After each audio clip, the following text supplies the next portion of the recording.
मराठा समाजाला आरक्षण मिळावं यासाठी मराठा आरक्षण आंदोलक मनोज जरांगे पाटील यांनी मोठा लढा उभारला।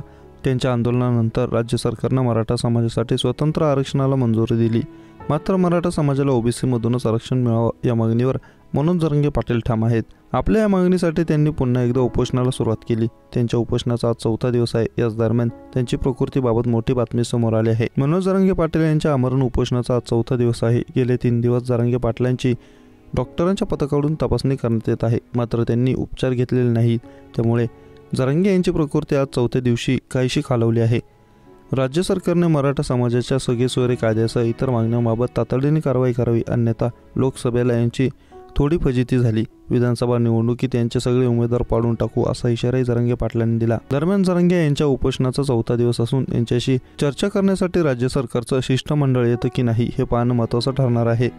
जरांगे पाटील यांनी 4 जूनपासून उपोषणाला बसणार असल्याचा इशारा दिला होता, मात्र आचारसंहितेमुळे त्यांनी आपलं आंदोलन पुढे ढकललं। अखेर 8 जूनपासून ते अंतरवाली सराटीमध्ये उपोषणाला बसले आहेत। त्यांच्या उपोषणाचा आज 4था दिवस आहे। जरांगे पाटील यांच्या उपोषणाला अंतरवाली सराटीमधीलच काही नागरिकांचा विरोध झाल्यानं हे आंदोलन चांगलंच चर्चेत आलं।